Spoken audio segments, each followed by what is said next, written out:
cherche pas de définition ultime, on ne cherche pas de consensus. Au contraire, si vous n'êtes pas d'accord, c'est mieux.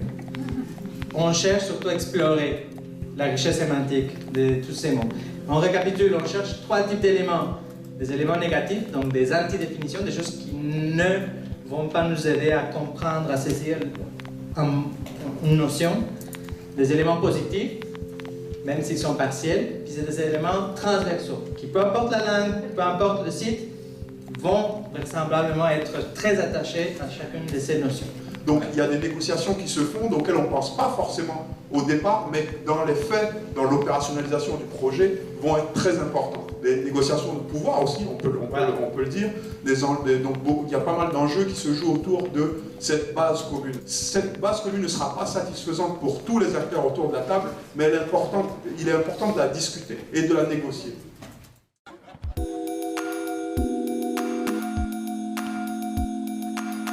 Partage, conflit, célébration, communautaire, flâner, chiller, diversité, appropriation, débat, anonyme, rassemblement. Espace hétérogène, collectif ou mise en commun, espace non privé, espace physico-spatial, entre des bâtiments, espace négocié, confrontation d'idées, compréhensible, inconnu, étranger, espace d'inconnu, d'étranger, variable, espace du public, point d'interrogation. La régulation, c'est une construction sociale, une construction de société, qui est une forme d'exercice du contrôle ou d'exercice du pouvoir, donc ça c'est ce que c'est, selon nous, qui se fait par des acteurs, et ça inclut autant des choses qui sont très explicites que des choses qui sont très implicites, des choses qui sont très conscientes et des choses qui sont très inconscientes. Donc on a mis là-dedans les habitudes, par exemple, comme étant une forme de régulation, un outil d'oppression, mais aussi un outil avec lequel on fait société, avec laquelle on peut fonctionner. Donc, on a parlé d'un lubrifiant de société, ce qui fait le lien social. Donc, c'est les deux à la fois. On pense en fait que tout ça est transversal, que ce côté relatif, construit social, qui va du très inconscient au très conscient, du très implicite au très explicite, se retrouve partout. Ça s'applique partout. La transgression, c'est une invention. Ça peut être synonyme de survie, comme ça peut être synonyme de résistance. Et ça peut être de la déviance, mais ce n'est pas nécessairement de la déviance. Et c'est nécessairement une différence par rapport à la norme. Et ça peut être une forme d'apprentissage, apprentissage de la norme.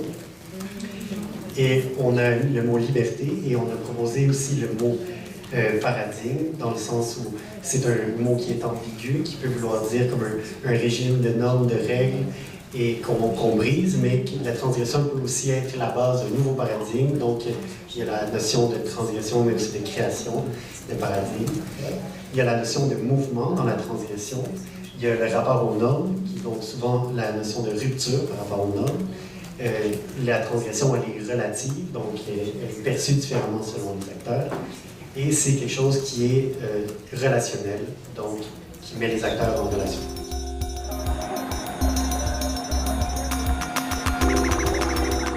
On va surtout revenir sur les idées de l'image très négative qu'il peut y avoir de associer à la jeunesse, violent, paresseux, fou, etc.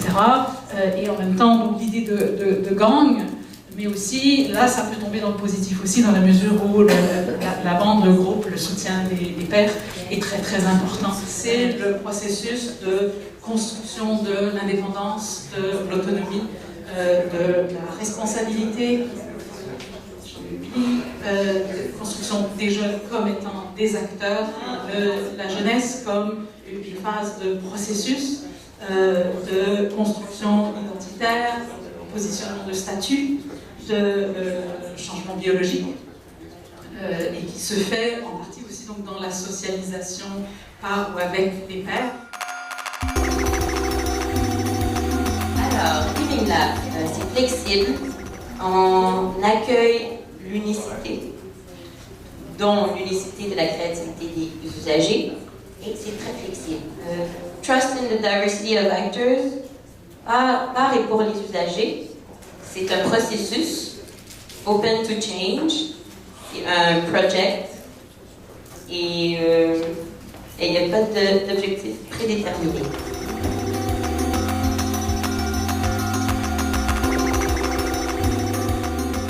Parler de la recherche collaborative comme conversation où le dissensus est possible. Donc une possibilité de dissensus, de désaccord. Alors, on a parlé aussi après de quelque chose, mais plus ça c'était dans ce que ce n'était pas, il y a cette idée de jargon, d'avoir une conversation jargonneuse qui exclut.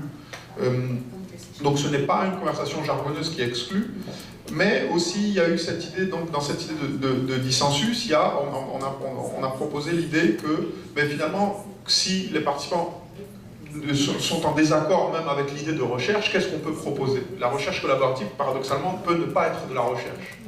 Donc, donc ça inclut cette idée d'improvisation, cette idée d'outil, de qu'est-ce que ça signifie comme la construction de cette recherche collaborative passe par les outils qu'on construit avec les acteurs autour de la table, et cette idée d'ajustement aussi dans la construction d'outils. Comment on ajuste par rapport, en improvisant, lorsqu'on fait de la recherche qui n'est pas forcément de la recherche.